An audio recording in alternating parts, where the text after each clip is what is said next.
Please comment where you are watching in the world. There's a moment when your heart sinks and your brain refuses to follow. It's like the body knows something before your mind will let it in.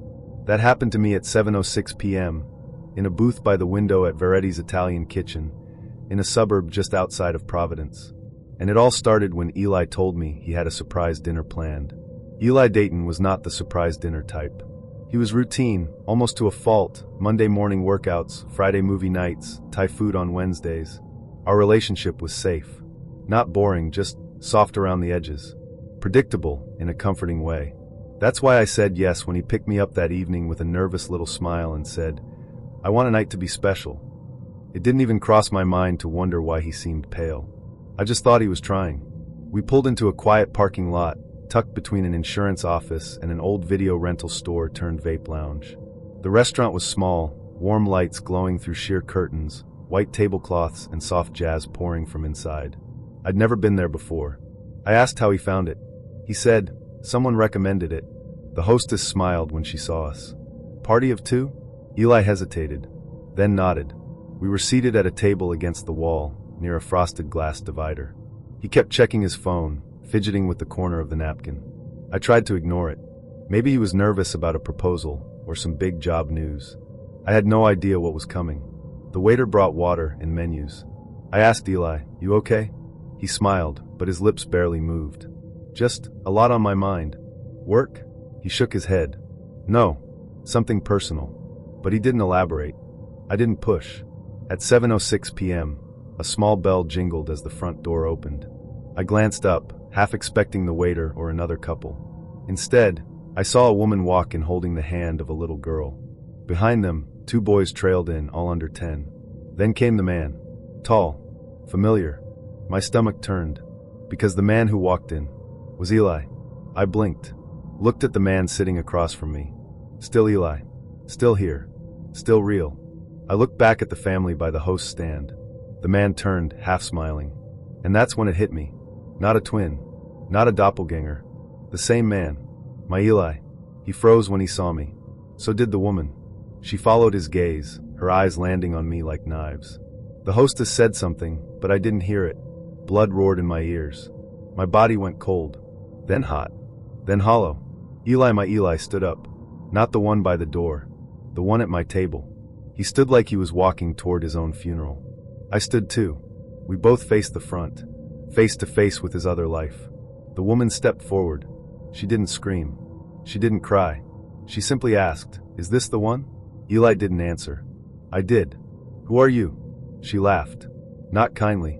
"I'm his wife," she said. "And those are our kids." I felt my knees give. I grabbed the table to steady myself.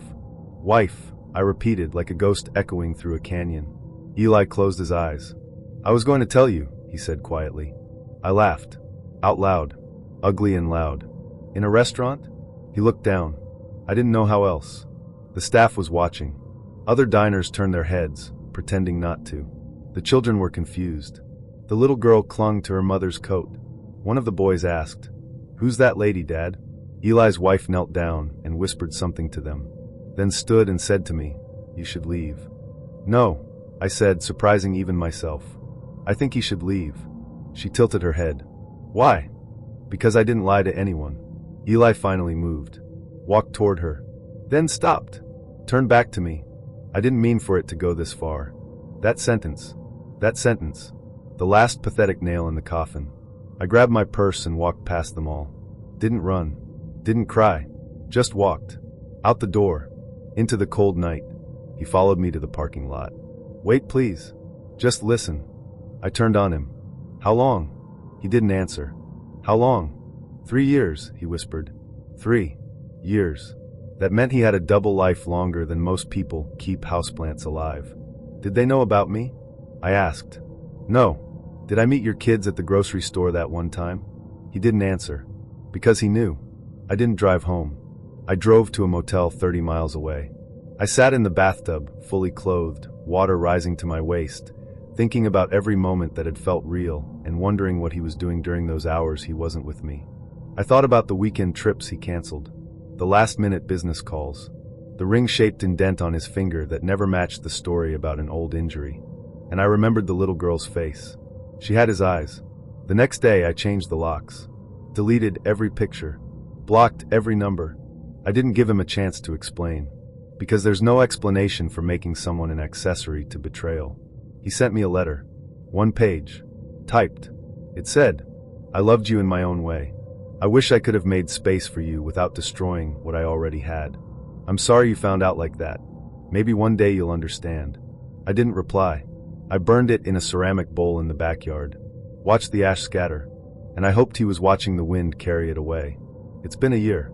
Sometimes I still think about that restaurant. I drive past it and see couples at the window, laughing over breadsticks. I wonder how many of them are telling the truth, and how many are just better liars. Eli Dayton doesn't exist anymore. Not for me. He's just a memory, a ghost in a booth at Veretti's. And somewhere out there, his daughter is old enough now to ask real questions. I hope he tells her the truth. I hope she doesn't learn it the way I did, at a dinner she was never supposed to attend. I met Stellara on a Tuesday that smelled like wet pavement and burnt espresso. It was one of those gray afternoons where the clouds felt heavy enough to fall, and I was waiting in line at a small bookstore cafe that I'd never been to before. I was distracted, scrolling through my phone, half-heartedly eyeing the scones, when someone tapped my shoulder. "You've got good taste in sad poetry," a voice said, melodic and sharp with curiosity. I turned, and there she was, slender, pale, with a soft edge to her smile and eyes that didn't blink as often as they should have. She pointed to the book I had tucked under my arm, Nocturnes for the Broken, a collection of grief-soaked verses I'd bought during a rough patch. I laughed. "Guess I'm feeling dramatic." "So am I." She smiled again, a slow curl of her lips. "Want to sit together?" It was so casual, too easy. But her presence was magnetic, like she walked in the world a few inches off the ground, and being near her felt like gravity bending toward beauty. So I said yes. We sat. We talked. For 4 straight hours. Her name was Stellara. She had once been a cellist, classically trained, had even toured with a small European ensemble. But a long, unnamed illness had ended her performing career. Now she taught piano to children, she called them her tiny stars, and wrote poetry she never shared. She loved the moon but hated the word lunar, said it sounded cold. That night, I couldn't stop thinking about her. The way she talked, like each word was a verse. The way she watched me, as if I were more important than the world around us. By Friday, we were seeing each other every day. It escalated fast, but I didn't mind. Stellara brought a kind of intensity one hadn't realized I craved. She texted me long paragraphs, philosophical questions, strange dreams, sad childhood memories. When we were together, she was always close, leaning on my shoulder, playing with the cuff of my sleeve, speaking in a tone that hovered between poetry and pleading. She said things like, "Isn't it weird how quickly we become each other's homes? You feel like the last chapter in a book I've read before." At first, it felt romantic, deep, like she was peeling back layers no one else had touched. But then it started to feel too much. She cried when I didn't answer a text right away, apologized for no reason, then accused me of pulling away. She'd stare at me sometimes with a strange sadness and say, "I just hope you don't leave before it's time." I chalked it up to trauma, to passion. I told myself I could handle it. Then, on the 13th day of knowing her, she told me she was dying. We were in my apartment, on the floor beside the couch, drinking cheap wine and listening to a scratched record she'd brought. "My kidneys are failing," she said, so casually I almost didn't hear her. "What?" She repeated it. "They're shutting down. It's genetic. Complicated. I'm not eligible for the transplant list." I froze. "Jesus, Stellara. I didn't know. I'm telling you now." She sipped her wine. "There's a workaround. A directed donor. Someone healthy. Compatible. Someone who loves me." She looked up, her gaze clear and heavy. I knew what she meant. "Stell," I said carefully, "we've only known each other for 2 weeks." Her expression didn't change. Not a flicker. "I know," she said. "I understand." She left shortly after. Said she was tired. She didn't kiss me goodbye. The next morning, my phone was a war zone. Dozens of texts. Missed calls. Emails. Social media notifications piling in like a flood. The first message read, "You monster. I hope she lives long enough to forget you." Another, "It takes a special kind of evil to let someone you love die." Confused, heart pounding, I opened Instagram. And there it was. A post from Stellara. A photo of her in a hospital bed. Tubes in her arm. Her face pale but lit from within, like martyrdom made flesh. The caption read, "He could have saved me, but he chose not to. Some people only love when it's easy." She tagged me. The comments were a funeral of my reputation. Name and shame. This guy's heartless. Imagine being given a chance to be a hero and choosing to be a ghost. This is emotional homicide. Some were from strangers. Some from people I vaguely knew. Friends of friends. College classmates I hadn't spoken to in years. I tried to defend myself at first. Tried to explain. But each reply was twisted, mocked, dismissed. So I deleted my accounts. All of them. Vanished from the digital world like a ghost. But it didn't stop there. A week later, flyers started appearing. Posted on street lamps near my building. Taped to cafe windows. Left under windshield wipers. Always the same design. A photo of Stellara. The quote from her post. My full name printed underneath in bold. Then the voicemail came. Blocked number. 2:17 a.m. I let it go to voicemail. When I listened, I heard a single sentence whispered like a curse. Your kidney could have saved her. Then a breath. A click. Silence. I moved apartments. Changed my phone number. Told my boss I was taking a mental health leave. But none of it helped. Once a month, without fail, I received a new letter. No return address. Inside, an organ donor form. Blank. Just waiting for my name. The first one I tore up. The second I burned. The third, I left untouched on my kitchen counter for 3 days. By the sixth, I stopped opening them. But still I kept them. In a box under my bed. I tried to date again. Just once. It went well for a while. But then she Googled me. Her tone changed after that. Said she didn't feel safe. That she trusted survivors. She didn't elaborate. She just left. Months passed. I tried therapy. Group sessions. Meditation. I read books about toxic relationships and victim complexes and internet mob psychology. I told myself none of it was my fault. That I was the one who was used. But sometimes at night, when the wind whistled wrong and my chest felt tight, I thought, maybe I should have said yes. Not because I owed her my body, but because guilt rots slower than grief. Then came the book. I walked into a new bookstore trying to reclaim something, normalcy maybe, peace. And there, on the display table, was a lavender hardcover with no author listed. Just the title. He chose not to. My skin crawled. I opened it. Read the first page. He told me he'd be there. But when I needed him most, he disappeared. He said he wasn't ready. But I was ready to die. I closed it. Looked around like I'd been caught. I bought it. I don't know why. At home, I read it in one sitting. It was her. It had to be. She changed the names, the dates, the cities. But every page bled with our history, rewritten in her favor. I wasn't just the boy who said no. I was the boy who walked away from her grave. I didn't sleep. I paced. Drank too much. Looked her up again anonymously. She was everywhere now. Podcasts. Panels. College talks. Advocate for invisible illnesses. Voice for the medically betrayed. A woman who knows what it means to be left. I found a video of her TEDx talk. She spoke with elegance. Pain. Fire. Sometimes the ones who kill you don't lift a finger. They just refuse to reach out. The crowd cried. I wanted to throw something through my screen.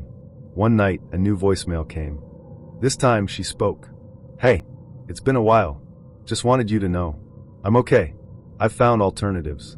You weren't the only one, after all. A pause. I never really needed your kidney. Just your guilt. Another pause. It lasts longer. Then a click. The next day, another form arrived. But this one was different. It was already filled out. My name. My signature. Perfectly forged. I called the police. Showed them everything. They shrugged. She hasn't made a threat, one officer said. This is weird, sure. But technically it's legal. What about the forged signature? Could be a prank. I walked out feeling like a character in someone else's horror story. One I couldn't rewrite. I met Alara on the worst day of my life. I'd just been fired, budget cuts, nothing personal, and was sitting in a coffee shop staring at my reflection in a black cup of burnt Americano when she slid into the seat across from me. Bad day? She asked, without a trace of hesitation. No introduction. Just that feline smile. I blinked, confused. Do I know you? You look like someone who needs a reason not to go home, she said. I'm Alara. And just like that, she became a part of my life. She was stunning in a way that made you forget how to talk. Her energy was sharp, like she saw the future and already knew what it would cost you. That night, we talked for hours. She said she was in between jobs, modeling occasionally, working on a screenplay she'd been emotionally incubating for years. She had one of those voices that made you lean closer without realizing it. When she touched your hand, it was deliberate, like she was pulling threads out of your skin. By the time we kissed, outside, beneath flickering neon, I'd forgotten I was supposed to be grieving my job. I forgot everything. She moved fast. Within a week, she was sleeping over. 2 weeks in, she had her favorite coffee stocked in my cabinet. 3 weeks, and she was making breakfast in my t-shirt like she'd been doing it forever. There was something about the way she said my name, soft and echoing, like she was casting a spell. I feel safe with you, she whispered one night.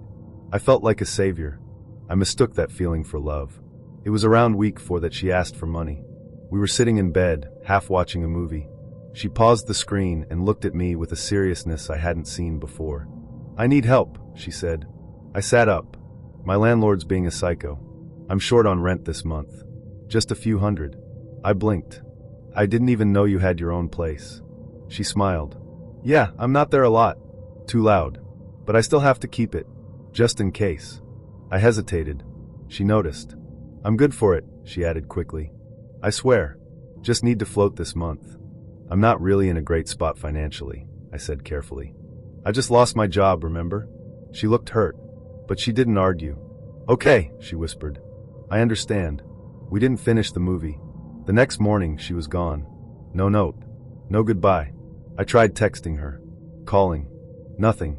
Hours passed. Then I opened Instagram. She'd posted a photo of herself looking out a rainy window. The caption read, "Sometimes the people who claim to care the most disappear when you're most in pain." The comments were immediate. He sounds like trash. You deserve better. I've been there. Stay strong, girl. I didn't know what to do. I sent her a message. Can we talk? I didn't mean to hurt you. She left it unseen. That evening, she posted a photo of her bruised wrist. No explanation. Just the caption. Not all wounds are visible. My name wasn't mentioned, but I knew what she was doing. The flood began within hours. DMs, comments, emails, strangers telling me I was a monster, that I deserved to rot, that I was a textbook manipulator. People asked if I had done this before. One guy messaged, "Next time, maybe don't break someone just because they trusted you." I couldn't breathe. I tried calling her again. She answered.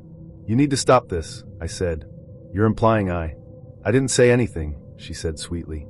"If people assume, that's on them. You're ruining my life." "No," she said. "I'm just telling mine." She hung up. The next day, I got a call from the police. No formal complaint, just a wellness check. An anonymous tip. The officer was polite, sympathetic even, but the weight of the unspoken sat between every sentence. I could see it in his eyes. He didn't believe me. I stopped going outside. Friends stopped responding. My neighbor started giving me sideways glances in the hall. I tried to explain, to post my side, but the moment I did, I got accused of gaslighting, of victim blaming, of trying to silence a survivor. Alara posted again. He hit me with his silence. That was the line. It spread like wildfire. Within hours, someone made a graphic of her quote with a photo of her face and the words, "Silence is still violence." I was tagged in every repost. I got fired from a temp job I'd just started. They didn't even pretend it wasn't related. "You're a risk," the HR manager said. "I'm sorry." The same day, I found a note slid under my door. "You can't hide behind your clean record forever." I tried to track her down, go to her building, but when I arrived, her name wasn't on the intercom. I checked the leasing office. "She moved out," the receptionist said. "Left suddenly. Didn't leave a forwarding address." The apartment was wiped clean, but when I got home, I found an envelope on my desk. It hadn't been there that morning. Inside, a single piece of paper. "If you'd just paid the rent, this wouldn't have happened." I stopped sleeping. My chest constantly felt like it was caving in. I started seeing a therapist, but even she looked at me with suspicion when I explained the situation. "You know," she said gently, "perpetrators often minimize their role." I stopped going after the third session. A few months later, a woman reached out to me. Her name was Cass. She'd seen one of the threads accusing me. But instead of joining in, she searched deeper. She found that Alara had pulled similar stunts before, always just vague enough to escape consequences. Always leaving just enough implication to burn someone's life down without ever stepping into court. She did it to my brother, Cass said. Almost the exact same script. He still doesn't talk to people. I asked if her brother ever confronted Alara. Cass laughed. You can't confront smoke, she said. She disappears before the fire starts. I never saw Alara again. But every now and then, I see a quote pop up on someone's story. A variation of her words. A soundbite from a podcast. A vague post from someone new, always about a man who betrayed her when she needed him most. No names. Just shadows. Sometimes I wonder if she even remembers me, or if I was just another story she told to survive. 1 year later, on the anniversary of the first time we met, I got a package. Inside, a crumpled $5 bill, a copy of our first photo together, and a sticky note. Rent's due. The first time I met Elric, he was carrying a tarantula on his shoulder. Not in a cage, not in a box, just casually perched there like a brooch made of nightmare. We were at a friend of a friend's art show, one of those warehouse gallery pop-ups with flickering fluorescent lights and experimental jazz humming from a dusty speaker. I was drinking cheap wine out of a plastic cup when Elric appeared beside me, a living Halloween prop clinging to his hoodie. I flinched. He didn't. She's friendly, he said. Her name's Matilda. I nodded, trying to hide my panic. Cool. Super cool. Love spiders. He smiled. No, you don't. But I like that you tried. That was Elric. Observant. Odd. And way too charming for someone who kept live reptiles in his bedroom. We started dating a week later. At first, his weirdness felt like mystery. He had a terrarium in every room, lizards, snakes, insects. He talked to them like they were roommates. He'd whisper to his boa constrictor while cooking, recite poetry to his bearded dragon while folding laundry. Elric the Enchanter, I called him once. He just smiled and said, "Animals are honest." That's all. He wasn't wrong. He was gentle, in an eccentric way, open but unreadable. When he looked at you, it was like he was peering through a keyhole into your soul. He made you feel chosen, known. We dated for 2 months before things began to shift. Tiny things at first. He insisted on keeping all the windows closed, even during heat waves. Said the lizards liked it that way. He labeled everything in his apartment, drawers, plates, even chairs. Helps with alignment, he told me. Prevents energy slippage. I rolled with it. Everyone has quirks, right?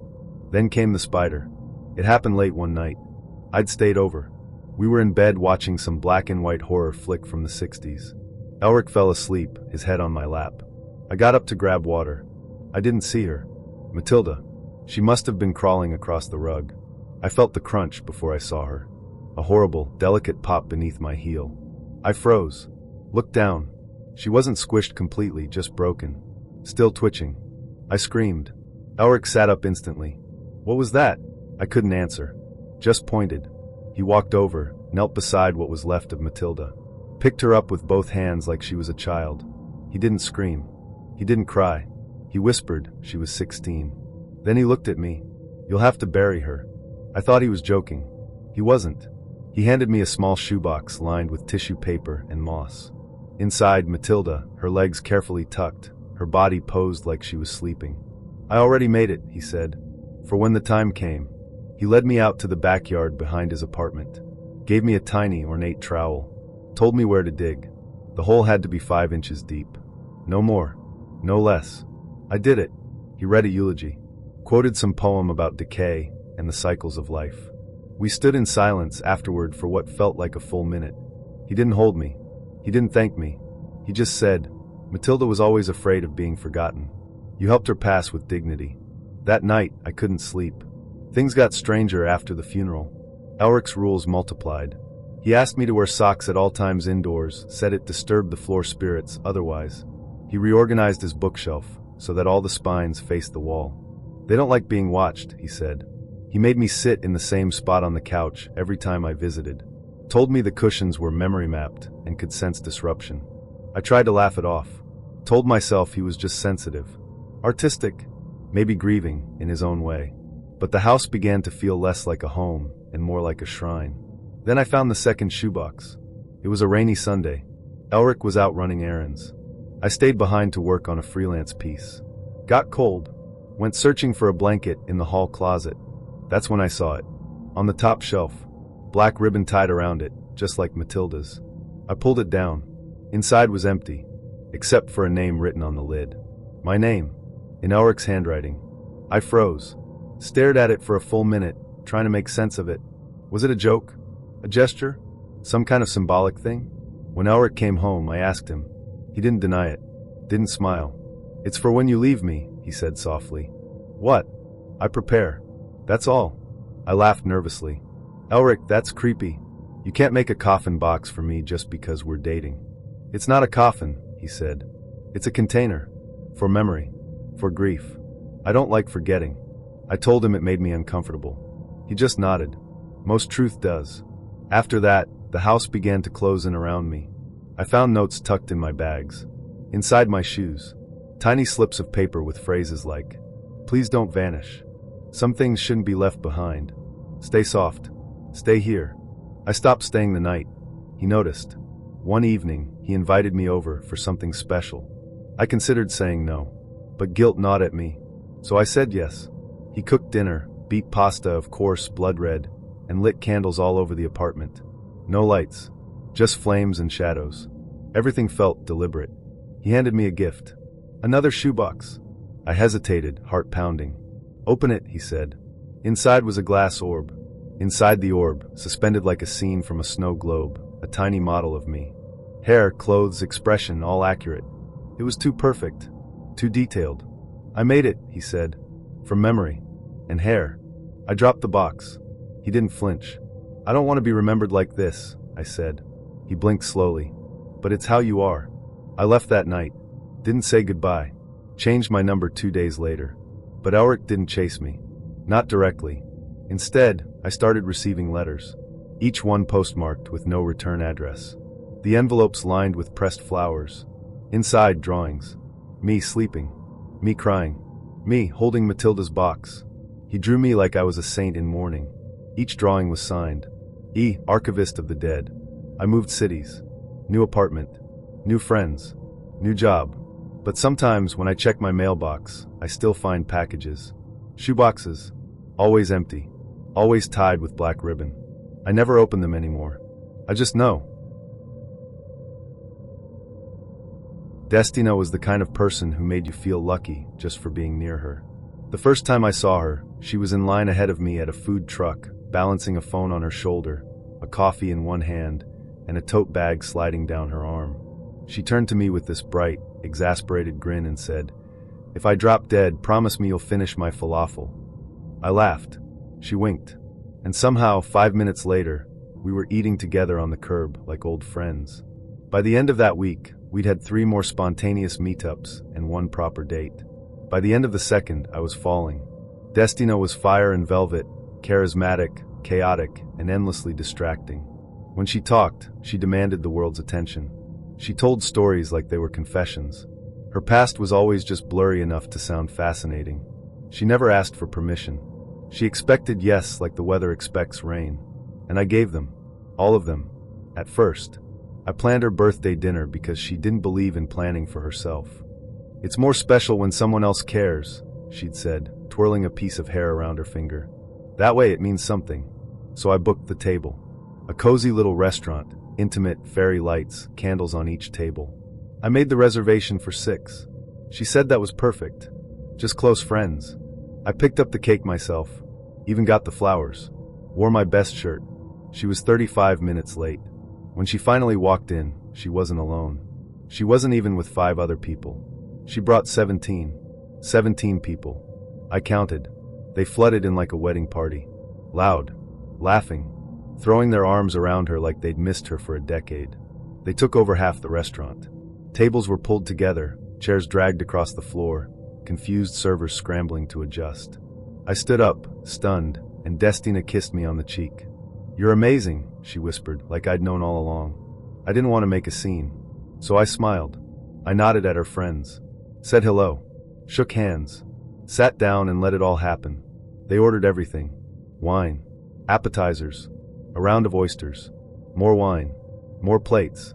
Someone asked for an off-menu dish, and the waiter just blinked and said they'd see what they could do. I sat there in the middle like a prop. Someone even asked if I was the event planner. I laughed. Too hard. Destina didn't sit beside me. She bounced between conversations, posed for pictures, clinked glasses, told stories that didn't include me. I caught her looking at me once. She gave a thumbs up and mouthed, "You're doing great." When the check came, it was slipped discreetly beside me. The waiter didn't ask. He just placed it in front of me like I'd already signed the contract. I didn't even look at it at first. Just stared at the little leather folder. My name on the reservation. My world tilting. Then I glanced at the number. I had to blink twice to make sure I wasn't hallucinating. It was almost $900. I swallowed hard. I looked around. No one was reaching for their wallets. Some were already standing, stretching, laughing, preparing to leave. Destina caught my eye, winked, then turned back to her conversation. I paid, with a shaky hand and a maxed-out card. That night, I couldn't sleep. I lay awake, staring at the ceiling, the receipt on my nightstand like a blood-stained napkin. I told myself not to overthink it. Maybe she didn't realize. Maybe she thought we'd split it. Maybe. But no. The next morning, she posted a photo. Her, smiling at the table. Her friends laughing in the background. Candles glowing. Plates full. My chair was cropped out. The caption read, "Blessed to have people who always show up for me." I stared at it for a long time. No tag. No mention. I commented, "Glad you had a good time." She replied with a single heart emoji. Then she deleted the comment. I tried to talk to her about it. Told myself I needed closure. Or maybe just a refund. We met for coffee. She looked radiant, like nothing had happened. She thanked me again for being such a rock star, and said her friends loved the vibe. I said carefully, "You didn't tell me there'd be that many people." She blinked, sipped her latte. "I figured you could handle it. You didn't offer to help pay." She smiled. "You're the one who invited us." "Us?" She shrugged. "Don't twist it. I want to understand what that night was to you." "You're making this weird," she said softly. "It was a beautiful night. Why ruin it with numbers?" I didn't see her for a while after that. I tried to move on, forget the whole thing. But she didn't make it easy. A few weeks later, I ran into someone from the dinner. A woman named Freya, who'd sat beside me that night. She looked surprised to see me. "Oh," she said. "I thought you moved." "I didn't." She smiled awkward. "Weird. Destina said you ghosted. That you blocked her." I blinked. "No, that's not what happened." "Yeah, she said you couldn't handle being with someone in the spotlight. That it intimidated you." My stomach dropped. What else did she say? Freya looked uncomfortable. That you got weird. Controlling. Didn't like sharing her. I left that conversation shaking. I tried messaging Destina. She left me on read. The next day she posted a tweet. "Some people can't love you unless they're the only one who matters. Their love comes with receipts." I became a punchline. A ghost boyfriend. The bitter ex who couldn't handle a queen. Every time I tried to defend myself, it looked worse. More desperate. So I stopped. But I started noticing something. It wasn't just me. A bartender I knew, he'd dated her briefly, told me she once brought him to a family dinner, then left him with a check after introducing him as her driver. Another guy said she'd used his credit to lease a car, just temporarily, then ghosted him before the second payment. There were patterns, but no one cared, because Destina was untouchable. She floated through lives like perfume, left people gasping and dizzy, then disappeared. Months passed. I still saw her now and then, on mutual friends' stories, at parties I avoided, always glowing, always loved. Then one night I got an envelope under my door. Inside was a photo of that dinner, uncropped. There I was, sitting at the edge of the table, shoulders tense, eyes hollow. A ghost at my own party. On the back she'd written, "You'll always be part of something bigger than you." That night, I took the receipt from my drawer, folded it into a paper crane, and set it on fire. I watched it curl and vanish, and promised myself, never again. Brenna Faye had a laugh like a knife through velvet. She was my best friend. Always had been. We met in 8th grade over a shared hatred for cafeteria chicken nuggets. She was bright, too bright.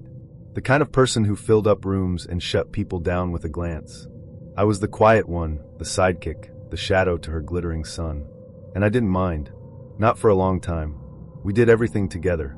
Slept over at each other's houses, watched movies under a shared blanket, wore matching bracelets made of broken guitar strings and red thread.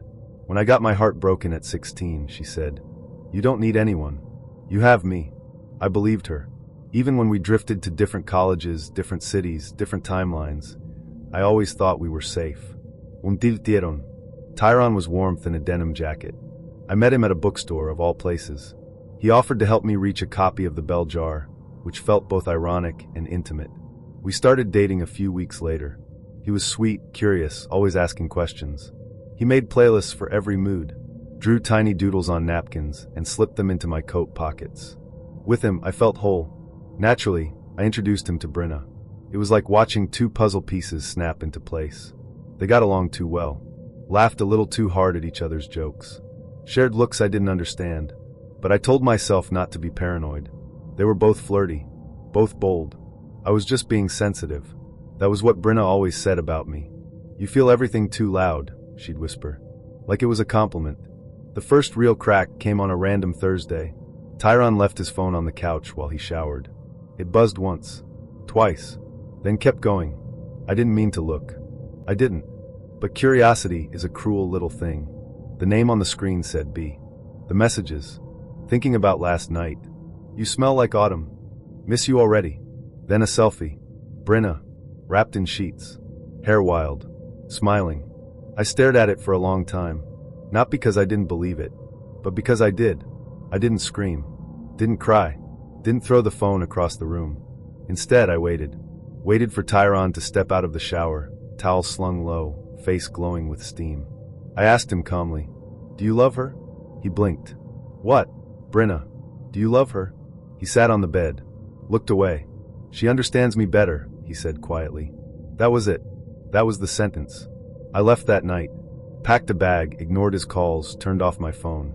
I walked until my legs went numb, then sat in a park until dawn broke like a bad promise. Brenna messaged me the next day. "You were always too sensitive." No apology. No guilt. Just those 6 words. Like my heartbreak was a flaw in me, an overreaction. Like I was the problem for feeling betrayed. I blocked them both. Tried to erase them. But grief doesn't respond to logic. It doesn't care that someone told you it wasn't that serious or that love is messy. It just sits in your lungs and grows teeth. Time passed. I started over. New city. New job. New people. But the internet has a way of haunting you. Every few months, I'd see them online. In photos. Together. Always smiling. Always cropped. If you didn't know what to look for, you'd never realize the third person had been cut out. Me. There was one photo in particular. Tyron at a festival, Brenna leaning into his shoulder, both laughing under fairy lights. I remembered that night. I took that photo. My thumb was still in the original corner. But they'd edited it out. The betrayal wasn't just that they loved each other. It was that they'd rewritten history. Deleted me from the story. Like I had never mattered. I started collecting the photos. Screenshots. Posts. Captions. At first, it was masochism. But then it turned into evidence. Proof that I existed. One night, after too much wine and a grief-shaped playlist, I messaged Brenna from a burner account. "Do you ever think about what you did?" She responded instantly. "You never really belonged to him. Or to me. Some people are just interludes." I didn't sleep that night. I sat up imagining all the times she had smiled at me, hugged me, told me she loved me. And I wondered, when did she decide I was disposable? Months later, I bumped into them. It was bound to happen eventually. Same city. Same circles. They were at a gallery, holding hands, her wearing a necklace I'd given her years ago. They froze when they saw me. I didn't speak. Just walked past them. But I smiled. Not because I was okay, but because it hurt them. Later that night, I found another photo online. A group shot. Big smiles. Brenna and Tyron in the center. Laughing. Happy. If you zoomed in, you could see me in the mirror behind them, passing by, blurry, half-turned. An accident. A ghost. That was the last time I ever saw them in person. But not the last time I heard from her. Every year, on my birthday, I get a message from a blocked number. Happy interlude. That's all. I used to cry when I read it. Now I just delete it. But some nights, I lie awake and wonder what hurts more. That they betrayed me, or that they never looked back. Jenny liked my hair from the moment we met. Not in the way people usually say they like your hair. Not a compliment, not flirtation. She said it reverently. We met at a bookstore hosting a poetry reading. I was browsing the metaphysics shelf when she walked past, then turned back and stared at me. "Your hair is the color of smoke," she said. "It means you've survived something." I laughed. Thanks." She didn't laugh back, just smiled softly. It's rare to see someone whose spirit hasn't left their body yet. She handed me a book I hadn't noticed, Folklore of the Wound, and disappeared. Inside the cover, she'd scribbled her number. We went out that weekend. She wore long velvet sleeves, carried a satchel that jingled when she moved, and drank tea like she was divining the future in the steam. "I don't believe in accidents," she said during our second date. By the third, she kissed me and whispered, "I dreamed you before I met you." And I didn't run, because Jenine was beautiful in that uncanny way, the kind of beautiful that makes you ignore the bells going off in your head. You don't fall in love with people like her. You slip. She started asking for small things. A button from a jacket, a thread from a scarf, the wrapper from a candy I'd chewed. "Just for my altar," she'd say with a playful smile. "Keeps the energy balanced." I thought it was eccentric, artsy, maybe even kind of sweet in a weird, witchy way. Then she asked for my hair. "I want a piece of you," she said, brushing her fingers through it. "Just a strand." I gave her one. She tied it with red thread and kissed it before slipping it into her pocket. Her apartment looked like a dream built on bones. Candles burned in every corner. The walls were covered in old mirrors and strange symbols I couldn't place. Bundles of herbs hung upside down from the ceiling. Books were stacked in uneven towers, all worn and thick with margins scribbled in black ink. I found a box once while looking for a charger. Inside, dozens of tied clumps of hair. Curled, looped, labeled. One had my name on it. Another said, Tomas, 2017. Another, Marie failed. I didn't say anything, because I didn't know how to say, "What the hell is this?" The dream started after that. Vivid, strange. I'd wake up covered in sweat, unable to move for minutes. In them, I stood in a circle of candles, whispering words I didn't understand while something watched me from the shadows. I told her. She smiled. "That means the ritual is working." "What ritual?" I asked. She shrugged. "Don't worry. You're safe with me." I laughed it off. Told myself it was just her aesthetic. Just an identity. Just the things lonely girls do to feel in control. But things kept getting worse. I found carvings on the underside of my bed frame. Small symbols etched with something sharp. I asked Jenine about them. She didn't deny it. "They're protective," she said. "For your aura.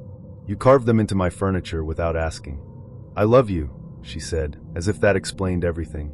I started seeing her in my dreams, even when I was alone. Started feeling her fingers on my forehead before I fell asleep. Woke up one night to find her standing over me, whispering words I couldn't understand. "What are you doing?" I asked, heart pounding. "Sealing the bond," she said, stroking my hair. I didn't sleep for 2 days after that. I tried to pull away, told her I needed space, that I was overwhelmed. She didn't scream, didn't cry. She just tilted her head and said, "But we're already connected." Then she left. That night, I found a wax figure on my doorstep. Small, pale, humanoid. It had my hair embedded into its scalp, and its chest was hollow. I didn't open it. I burned it, or tried to. It didn't catch fire, just melted slowly, smoked black, smelled like blood. The dreams worsened. I woke up with scratches down my back.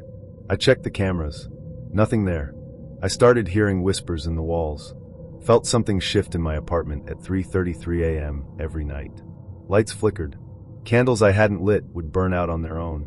I bought sage, salt, crosses. Nothing helped. I moved. But Jenine found me. She left a package outside my new place. Inside, a new wax figure. And a note. "This time, don't fight it. Let it finish." I called the police. They took a statement. Said they couldn't arrest someone for witchcraft and candles.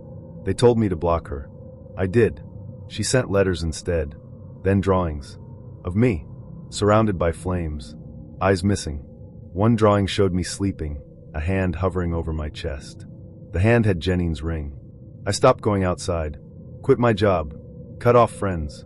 My apartment became a cage. Then a chapel. I drew symbols on the walls myself, desperate to balance whatever she had done. I burned my own hair. I prayed to things I didn't believe in. But still the dreams came. One day, I woke up with dirt under my nails and candles burned down around my bed. I had no memory of lighting them. There was a voice in my head when I woke. Her voice. "You are becoming." I finally confronted her. Cornered her outside the same bookstore where we met.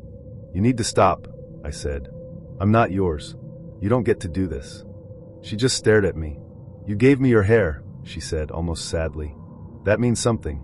"No, it doesn't." She smiled. "It will." That night, I cut all my hair off, burned it in the sink, let it turn to smoke, and for a while everything stopped. The dreams, the notes, the whispers. I thought maybe I was free.